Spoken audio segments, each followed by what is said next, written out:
Il était une fois un petit fils de pute, tout ce qu'il y a de plus normal. Un petit fils de pute comme vous et moi. Un matin, alors qu'il se baladait tranquillement en terre du milieu, le petit fils de pute aperçut une jolie petite elfe. Intrigué, et, il faut le dire, un peu en chien, oui parce que, malgré ces milliers d'années, le petit fils de pute était toujours puceau. Le petit fils de pute décida donc de saluer la jeune immortelle. Cependant, à la vue du petit fils de pute, la jeune elfe, prise d'horreur, s'enfuit en hurlant. Il faut dire que le petit fils de pute était laid comme un pou. Tout penaud, le petit fils de pute retourna dans la forêt, buter des bébés lapins à coups de boules de feu pour retrouver le moral. Quelques mois plus tard, alors que le petit fils de pute errait sans but, il aperçut la jeune elfe qui s'était enfuie en le voyant. Celle-ci était en train d'écouter un bel elfe blond qui lui chantait une chanson. Le petit fils de pute, voyant que la jeune elfe était comblée par le chant de son interlocuteur, fut pris de jalousie. Il décida de prendre l'apparence de l'elfe blond, car celui-ci ne semblait pas effrayer la jeune immortelle. Il attendit que les deux tourtereaux se séparent, puis fondit sur l'elfe mâle pour lui défoncer sa race. Le lendemain, il revint au même endroit et trouva la jeune elfe. En le voyant arriver, celle-ci ne s'enfuit pas. « Victoire !» se dit le petit fils de pute. Il lui proposa donc gentiment d'aller buter des bébés lapins ensemble.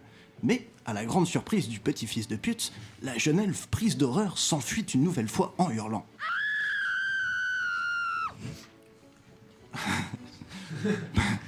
La suite arrive.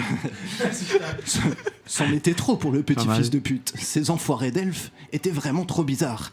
Il en avait marre de leur forêt à la con et de leur amour pour des animaux tout pétés. Il décida de s'enfuir vers le midi. En descendant dans le sud, il tomba sur un endroit sympathique. Pas un putain de brin d'herbe, pas de chant d'oiseaux à la con, bref, le paradis.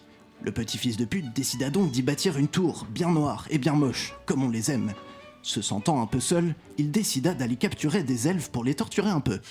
Oui, le petit fils de pute est un adepte de Machiavel. Quoi, on peut être un fils de pute et aimer la littérature. Exact. À force de torturer les elfes, le petit fils de pute se rendit compte que ceux-ci se transformaient petit à petit en créatures bizarres. Il décida de les appeler orques, en hommage à Johnny Hallyday.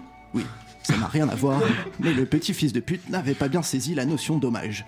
Et c'est ainsi que naquit la dynastie des petits fils de pute qui habitent le Mordor. Désormais, ces petits potes orques allaient capturer des elfes et des hommes à sa place, pour les ramener en Mordor. Oui, parce que bizarrement, malgré les annonces passées dans la Gazette des Terres du Milieu, personne ne voulait venir habiter chez le petit fils de pute. Ainsi, le petit fils de pute avait un peu de temps libre pour se consacrer à sa passion, la joaillerie. Cependant, le petit fils de pute avait un peu honte de cette passion. Il trouvait que ça faisait un peu tapette quand même. Oui, parce qu'évidemment, le petit fils de pute est homophobe, cela va sans dire. Pour rendre sa joaillerie un peu plus badass, le petit fils de pute décida de piéger des anneaux et de les offrir aux habitants de la Terre du Milieu.